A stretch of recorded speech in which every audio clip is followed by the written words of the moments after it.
Bonjour à tous. L'été qui s'achève n'aura pas entraîné de grands changements de tendance économique.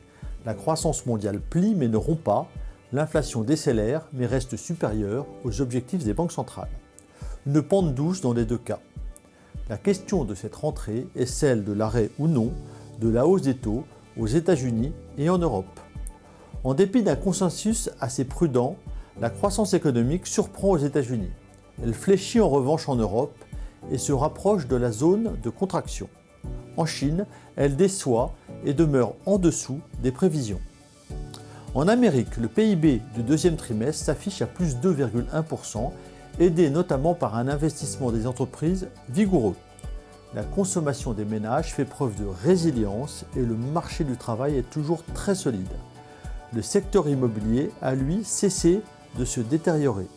Seule l'industrie semble souffrir dans un contexte où les canicules de cet été dans le sud du pays ont pu contribuer négativement.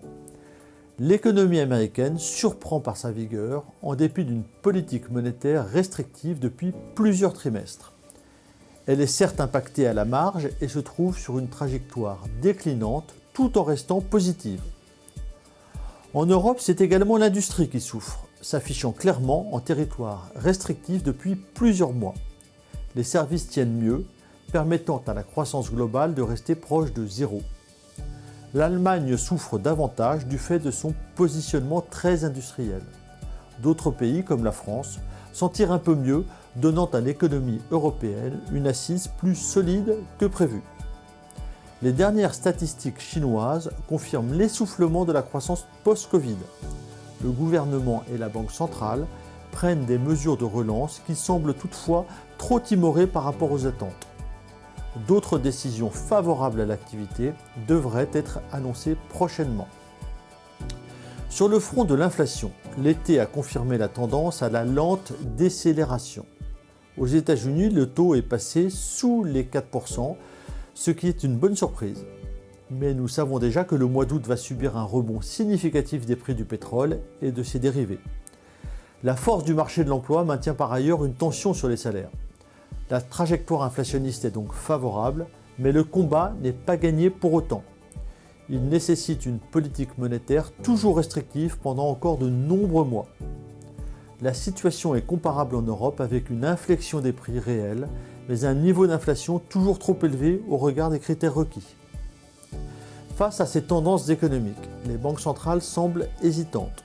Elles souhaitent conserver une politique restrictive pour continuer de combattre l'inflation, mais beaucoup de leurs membres considèrent que les hausses de taux sont désormais suffisantes, d'où une incertitude sur les décisions à court terme. Elles réagiront en fonction des prochains chiffres d'inflation et de croissance. Nous tablons sur une stabilisation des taux à leur niveau actuel, déjà élevé.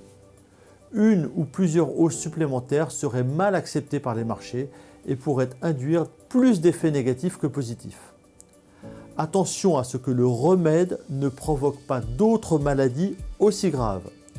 On a vu récemment la faillite de certaines banques régionales aux États-Unis, conséquence collatérale des brusques remontées de taux. En Europe, le secteur immobilier est à l'arrêt et souffrirait davantage d'une poursuite de la hausse des taux. Si nous parions sur une stabilisation des taux, nous ne prévoyons en revanche pas de baisse avant mi-2024. La légère remontée des taux en août dans des marchés sans volume a provoqué un repli des secteurs de croissance et des valeurs technologiques. Les petites valeurs ont également souffert en dépit de valorisations très attractives. Toujours un problème de flux. Nos fonds obligataires et flexibles ont bien tenu dans cet environnement incertain. Nous restons sur nos positions en faveur de ces secteurs de croissance qui bénéficieront d'une politique monétaire plus favorable. Nous sommes restés stables dans nos allocations. Légère sous-pondération en actions pour nos mandats modérés et équilibrés. Neutralité pour nos mandats dynamiques.